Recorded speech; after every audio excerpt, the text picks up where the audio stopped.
నమస్కారం తెలుగు గంగా న్యూస్ కు స్వాగతం. భవానీపురంలో ఆంధ్రప్రదేశ్ ఉద్యోగస్తుల సంఘం భవనంలో ప్రముఖ పెన్షన్దారులు ముఖ్యులు మాట్లాడారు. కూటమి ప్రభుత్వంలో కూడా మాకు న్యాయం జరగలేదు. మా డిమాండ్ ఇప్పటికైనా మమ్మల్ని గుర్తించాలని, మా సమస్యలు పరిశీలించాలని కోరుతున్నారు. ఆంధ్రప్రదేశ్ ప్రభుత్వ ఉద్యోగుల ఉపాధ్యాయుల కార్మిక సంఘం బాధ్యతలు స్వీకరించారు. ఆంధ్రప్రదేశ్ ఉపాధ్యాయ సంఘ రాష్ట్ర అధ్యక్షులు బాలాజీ గారు, మిగతా అలాగే మా ఆంధ్రప్రదేశ్ ప్రభుత్వ ఉద్యోగుల సంఘం ప్రధాన కార్యదర్శి రమేష్ గారు, మిగతా మా ఐక్యవేదిక కార్యవర్గం ఈరోజు ప్రధానంగా నిన్న మా సంఘం రాష్ట్ర కార్యవర్గ సమావేశంలో చర్చించి నిర్ణయించుకున్న నిర్ణయాలని మాతో అనుబంధంగా ఉన్న మా సోదర సంఘాలు కష్టకాలంలో నాడు ప్రభుత్వం మా మీద దాడి చేసినప్పుడు ఆనాటి ప్రభుత్వం మాకు అండగా నిలిచినటువంటి నాయకత్వాలు, మేము ఎవరైతే ఒక టీమ్గా బృందంగా నాడు మోడల్ కోడ్ ఆఫ్ కాండక్ట్ సమయంలో కూడా రాష్ట్ర వ్యాప్తంగా ఉద్యోగుల్ని ఉపాధ్యాయులతో పాటు పౌర సమాజాన్ని కూడా చైతన్యపరచడానికి మేము రాష్ట్ర వ్యాప్త పర్యటనలు చేసి సభ సమావేశాలు నిర్వహించడంలో మాతో కలిసి ప్రయాణం చేసిన మిత్రులందరితో ఈనాడు మేము ఒక సమావేశాన్ని ఏర్పాటు చేసుకుని చర్చగా చేసుకోవడం జరిగింది. ఈరోజు ప్రధానంగా ఈ రాష్ట్రంలో ఉద్యోగ ఉపాధ్యాయ పెన్షనర్ల స్థితిగతుల మీద మనం ఒకసారి పరిశీలన చేసినట్లయితే గత 5 సంవత్సరాల యొక్క వారసత్వం కావచ్చు, గత దశాబ్ద కాలంగా ఈ రాష్ట్రంలో జరిగిన అనేక రాజకీయ సామాజిక పరిణామాలు, ఉద్యోగ ఉపాధ్యాయుల్లో ఏర్పడిన నిర్లిప్తత, ఈ సంఘాల వ్యవస్థ మధ్య ఉన్నటువంటి అనైక్యత, ఉద్యోగ సంఘాల ముసుగులో రాజకీయ పార్టీల రంగులు పూసుకున్నటువంటి పరిస్థితుల్లో ఈ రాష్ట్రంలో ఉద్యోగ ఉపాధ్యాయ పెన్షన్ల సమస్యలు అసలు పరిష్కారం చేయడానికి అవకాశం లేని స్థాయికి రీచ్ అయిపోయినటువంటి పరిస్థితి ఉన్నది. ఇవాళ మా అందరి పరిస్థితి, ఆ ఉద్యోగ సంఘాల పరిస్థితి ఎలా ఉందంటే, ఈ సంఘాల నాయకులు ఏమి మాట్లాడటం లేదు, అడగటం లేదని ఉద్యోగుల నుంచి నిరసన, ఏం మాట్లాడాలి, ఎలా మాట్లాడాలి, మన కళ్ళెదురుగా జరిగిన విధ్వంసాన్ని చూసి సముద్రం అంతా లోతుగా పెద్దగా సమస్యల వలయం కనిపిస్తూ ఉంటే ఈ సముద్రాన్ని ఎలా దాటాలి, మాకున్న వే ఫార్వర్డ్ ఏంటి, ఉద్యోగ సంఘాలకి దిశానిర్దేశం ఏంటి, వే ఫార్వర్డ్ ఏంటి అనే దాని మీద ప్రధానంగా చర్చ చేసుకోవాల్సిన స్థితికి వచ్చాం. అందులో భాగంగా ఈరోజు కొన్ని ప్రధానమైనటువంటి డిమాండ్లని ప్రభుత్వం పరిశీలించాల్సిన అత్యవసరం ఉందని మేము అభిప్రాయపడ్డాం. ప్రభుత్వానికి ఉన్న ఆర్థిక ఇబ్బందులు దృష్టిలో పెట్టుకుంటూనే ఉద్యోగుల పట్ల కూడా సానుకూలంగా ప్రభుత్వం ఉండాల్సిన అవసరం ఉందనే విషయాన్ని ఐక్యవేదిక పక్షాన ప్రభుత్వం దృష్టికి తీసుకొస్తా ఉన్నాం. ప్రధానంగా ఒక డిమాండ్ ఈరోజు ఏకగ్రీవంగా మేము చేసేది ఏంటంటే, మాకు ఉద్యోగ ఉపాధ్యాయ పెన్షనర్లకి పేరుకుపోయిన లైబిలిటీ, మాకు హక్కుగా సంక్రమించిన ఆర్థిక ప్రయోజనాలు పేరుకుపోయిన బాకీలు 25,000 కోట్ల రూపాయలు ఉన్నదని ప్రభుత్వమే నిర్ధారించి శాసనసభలో ముఖ్యమంత్రి గారు శ్వేతపత్రం ఇచ్చిన సందర్భంలో కావచ్చు, మొన్న బడ్జెట్ నవంబర్ నెలలో బడ్జెట్ పెట్టిన సందర్భంలో కావచ్చు స్పష్టంగా తెలియజేశారు. అయితే ఆ బడ్జెట్ ప్రతిపాదనలో, కేటాయింపు ప్రతిపాదనలో ఆ 25,000 కోట్ల బాకీలను ఏ రకంగా చెల్లిస్తామనే మార్గాన్ని ఎక్కడా సూచించలేదు. అలాగే 1/7/2023 నుంచి మాకు వేతన సవరణ పెండింగ్లో ఉండగా ప్రభుత్వం, కూటమి ప్రభుత్వం అధికారంలోకి రాగానే ఐఆర్ ఇస్తామని మేనిఫెస్టోలో ఇచ్చిన హామీ నెరవేర్చే దిశగా ఎటువంటి కేటాయింపుని ప్రతిపాదించలేదు. మాకు రావాల్సిన డిఏ బకాయిల విషయంలో కూడా ఎటువంటి ప్రతిపాదన చూపలేదు. అయితే ఇప్పటికిప్పుడు 5 ఏళ్ళు 6 ఏళ్ళుగా పేరుకుపోయినటువంటి 1,000 కోట్ల బకాయిలు తక్షణం చెల్లించమనే అడిగే పరిస్థితి అంత మూర్ఖత్వంగా మేము లేవు. కానీ ఉద్యోగుల యొక్క స్థితిగతులని అర్థం చేసుకుని మార్కెట్లో మాకు కేంద్ర ప్రభుత్వ ఉద్యోగస్తులకి డిఏ ఇచ్చారు, వారికి ఒక వస్తువు రేటు ఒక రకంగా, మాకు డిఏ ఇవ్వలేదు కాబట్టి తక్కువ రేటుగా మార్కెట్లో లభించదు కదా.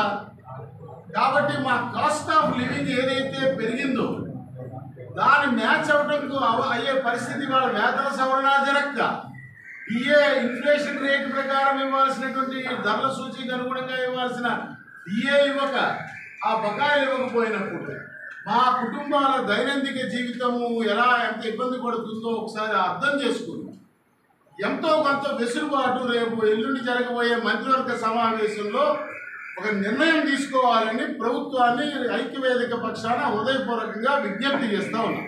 ఈ రాష్ట్రంలో ఏదైతే ఉద్యోగులకు మీరు పేరుకుపోయిన బకాయిలు అని చెప్పారో, ఈ బకాయిలు ప్రతి ఉద్యోగికి, ఇండివిజువల్ ఉద్యోగికి ఏ ఖాతా కింద ఎంత బకాయి పేరుకుపోయిందో సంబంధిత డ్రాయింగ్ అండ్ డిస్బర్స్మెంట్ అధికారులు లెక్క వేసి ప్రతి ఉద్యోగి ఇండివిజువల్ సర్వీస్ రిజిస్టర్లో మీకు ఈ మార్చి 31 ఆర్థిక సంవత్సరం అంతం నాటికి ప్రభుత్వం ఇంత బాకీ ఉందని మా సర్వీస్ రిజిస్టర్లో ఎంట్రీ చేయమని ఆ రకమైనటువంటి ఉత్తర్వు నిర్ణయం రేపు కేబినెట్లో తీసుకోవాలని ఆంధ్రప్రదేశ్ ప్రభుత్వ ఉద్యోగుల సంఘం నేతృత్వంలో ఉన్న ఐక్యవేదిక పక్షాన ఏకగ్రీవంగా డిమాండ్ చేస్తూ ఉన్నాము.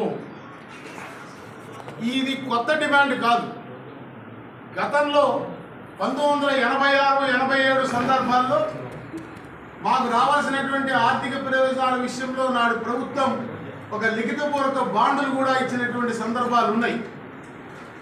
అలాగే ఇప్పుడు ఉద్యోగి తప్పు చేస్తే, ఉద్యోగికి శిక్ష వేస్తే మీరు మా సర్వీస్ రిజిస్టర్లో ఎంట్రీ వేస్తున్నారు కదా, నాకు పలానా శిక్ష విధించామని, నాకు ఒక తప్పు చేసినందుకు నాకు ఒక 2 ఇంక్రిమెంట్లు నిలుపుదల చేస్తూ శిక్ష వేస్తే దాన్ని నా సర్వీస్ లిస్టులో 2 సంవత్సరాల పాటు నాకు ఇంక్రిమెంట్ ఇవ్వడానికి వీలు లేదని ఎంట్రీ వేస్తున్నప్పుడు నాకు మీరింత బాకీ ఉన్నారని నా సర్వీస్ లిస్టులో ఎంట్రీ వేయడం ద్వారా, ఒక సర్టిఫై చేయడం ద్వారా ప్రభుత్వం మీరు మా బాకీలు చెల్లించేలోపు మా ఏ రోజుకైనా ఏ ప్రభుత్వం ఉన్నా నాకు ఈ బాకీ సొమ్ము తిరిగి వస్తుందనేటువంటి ఒక నమ్మకం, భరోసా ఉద్యోగికి కలుగుతుంది.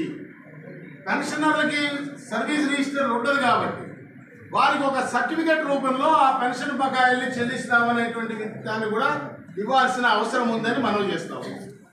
ఎట్లయితే ప్రభుత్వ ఆస్తుల్ని చూపించి రాబోయే ఆదాయాన్ని చూపించి అప్పు తెచ్చుకుంటుందో, మేము కూడా అత్యవసర పరిస్థితుల్లో ఇదిగో మాకు ప్రభుత్వం నాకు ఇన్ని లక్షలు బాకీ ఉందని చూపించి ఎవరి దగ్గరైనా 10,000 25,000 అప్పు తెచ్చుకునే వెసులుబాటు కూడా ఈ మధ్యతరగతి ఉద్యోగులకు కలుగుతుందనేటువంటి విషయాన్ని ఈ సందర్భంగా మనం చేస్తాం.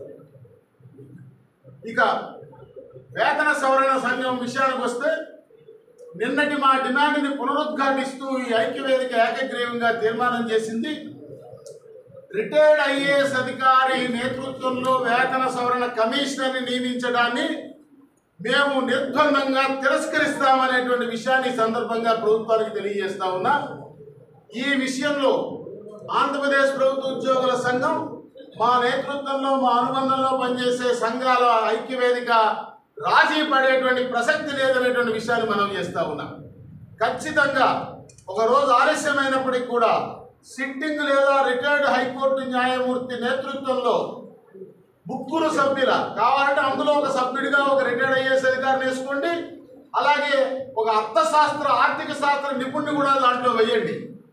మార్కెట్లో ఉన్నటువంటి పరిస్థితులు ఏంటి, లివింగ్ సర్కమ్స్టెన్సెస్ ఏంటి, కనీస జీవన స్థితిగతులు ఏ రకంగా ఉండాలి అని మార్కెట్ని, సమాజాన్ని, ఆ వేతనాలని, జీవనాభోదని అంచనా లెక్క వేయగలిగేటువంటి నిష్ణాతులను కూడా అందులో పెట్టండి. కానీ అది ఒక రిటైర్డ్ లేదా సిట్టింగ్ హైకోర్టు జడ్జి నేతృత్వంలోనే ఉంటేనే మేము ఆమోదిస్తాం, లేకపోతే మేము అంగీకరించిన విషయాన్ని మనం చేస్తాం. అదే రకంగా ఈ రాష్ట్రంలో మరొక డిమాండ్, తక్షణం మీరు ఐఆర్ ఎంతో కొంత రేపు క్యాబినెట్లో నిర్ణయం తీసుకుని ప్రకటించండి. మీరు రాగానే ఐఆర్ ఇస్తామని మేనిఫెస్టోలో చెప్పారు. అయితే ఇప్పుడున్నటువంటి ఆర్థిక పరిస్థితి దృష్టిలో పెట్టుకుని అంత పర్సెంట్ ఇవ్వండి, ఇంత పర్సెంట్ ఇవ్వండి అని మేము ప్రభుత్వాన్ని డిమాండ్ చేయటం. కానీ ఎంతో కొంత మీ వెసులుబాటు మేరకు మీరు ప్రకటన చేయడం ద్వారా వేతన సవరణ జరుగుతుందనేటువంటి భరోసా ఉద్యోగులకి కలుగుతుందనేటువంటి విషయాన్ని మనం చేస్తాము. ఇక మరొక డిమాండ్, ఏదైతే గత ప్రభుత్వం ఉద్యోగులతో సంప్రదించకుండా, స్టేక్ హోల్డర్స్ ఎవరితోనూ సంప్రదించకుండా ఉద్యోగుల సర్వీసు వ్యవహారాలని నిర్ణయించేటువంటి, వివాదాలని పరిష్కరించేటువంటి ఆంధ్రప్రదేశ్ అడ్మినిస్ట్రేటివ్ ట్రైబ్యునల్ 1989లో భారత రాజ్యాంగంలోని 323A అధికరణ ద్వారా పార్లమెంటు చేసిన అడ్మినిస్ట్రేటివ్ ట్రిబ్యునల్ చట్టాన్ని అనుసరించి ఏర్పరిచిన ట్రిబ్యునల్ ఉందో, నాటి ముఖ్యమంత్రి గౌరవనీయులు నందమూరి తారక రామారావు గారు ఏర్పరిచిన ట్రిబ్యునల్ని గత ప్రభుత్వం ఏకపక్షంగా తెలంగాణలో కేసీఆర్ గారి రాజకీయ అడుగుజాడలో నడుస్తూ రద్దు చేశారు. దాన్ని తక్షణం వచ్చే మే నెలలో ఎన్టీ రామారావు గారి జన్మదినం సందర్భంగా పునరుద్ధరించాలని మేము డిమాండ్ చేస్తూ ఉన్నాం.